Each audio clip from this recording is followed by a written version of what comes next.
Hello guys, welcome to my new vlog. और आज है रामायण का डे 38। यस, आज है रामायण का डे 38। और आपने कल सुना था कि युद्ध शुरू हो गया है। चलो लेट्स सी, देखते हैं युद्ध में कौन कौन मारे गए, किस किस को चोट लगी और कौन जीता। ठीक है। राम और रावण की सेना में भीष्म युद्ध चल रहा था। मेघनाथ रावण की सेना का नेतृत्व कर रहा था। उसके बाणों के ताबड़तोड़ प्रहार से रावण वानर सेना भयभीत होकर इधर उधर भागने लगी। यह देखकर क्रोधित हनुमान ने एक बड़ा भारी पहाड़ उठाकर मेघनाथ पर फेंका। मेघनाथ तो आकाश में उड़कर बच गया, पर उसका घोड़ा और रथ नष्ट हो गया। फिर उसकी मायावी युद्ध देखकर लक्ष्मण उससे लड़ने लगा।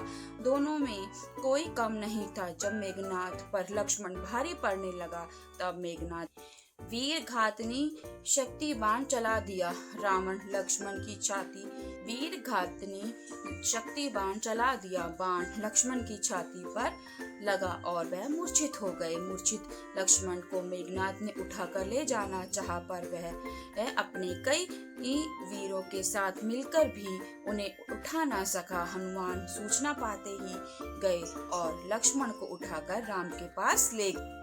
छोटे भाई को मूर्छित अवस्था में देखकर राम अत्यंत शोक विलह हो उठे।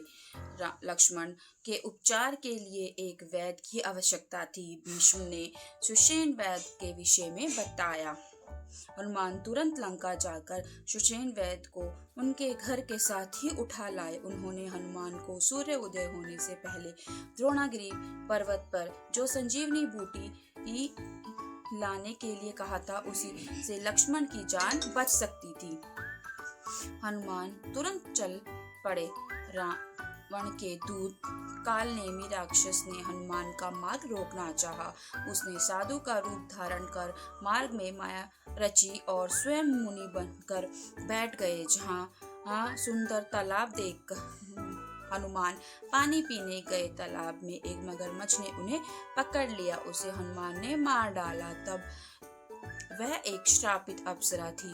श्राप मुक्त होकर उसने कालनेमी की सच्चाई हनुमान को बताई। कालनेमी का अंत कर हनुमान सीधे द्रोण पर्वत पर पहुंचे। वहां हनुमान संजीवनी बूटी जान ना पाए। उन्होंने पूरा पर्वत उठा लिया और उड़ चले। सुषेण वैद्य ने लक्ष्मण का उपचार किया और लक्ष्मण की मूर्छा खुल गई। लक्ष्मण के स्वस्थ होने का समाचार सुनकर रावण ने अपना सर पीट लिया। वह व्याकुल होकर गलियारे में चहलकदमी करने लगा। उसने आगे की रणनीति बनाई थी। राम को हराने के लिए उसे अपनी पूरी शक्ति लगानी थी। तभी उसे अपने वीर भाई कुंभकर्ण का विचार आया। अपने मंत्रियों को बुलाया और कुंभकर्ण को जगाने के लिए कहा। कुंभकर्ण से सभी डरते थे। उसका विशाल आकार अत्यंत भयावह था। वह अत्यंत शक्तिशाली था। उसकी श्रद्धा कभी शांत नहीं होती थी। श्राप के कारण वह 6 महीने सोता था। ब्रह्मा और सरस्वती को चिंता थी कि यदि वह सोया नहीं तो सभी को खा जाएगा। ऐसा भयंकर राक्षस को 6 महीने से पहले बीच में जगाना आसान कार्य नहीं था। सभी उसके क्रोध से डरते थे। तो देखा आपने कि रावण ने अपने बेटे मेघनाथ को भेजा था युद्ध करने, और उन्होंने क्या किया, लक्ष्मण जी को शक्ति बाण चला दिया, पर लक्ष्मण जी बच गए। कैसे बचे? वो जो जड़ी बूटी। और कौन लाया था जड़ी बूटी? हनुमान जी पूरा पहाड़ उठा के लाए थे। ठीक है। और अब नेक्स्ट क्या रणनीति है कुंभकर्ण को उठाने की, तो हम नेक्स्ट वीडियो में देखेंगे कि कुंभकर्ण को कैसे उठाया गया और कुंभकर्ण ने युद्ध में क्या किया। तब तक के लिए बाय, गुड नाइट।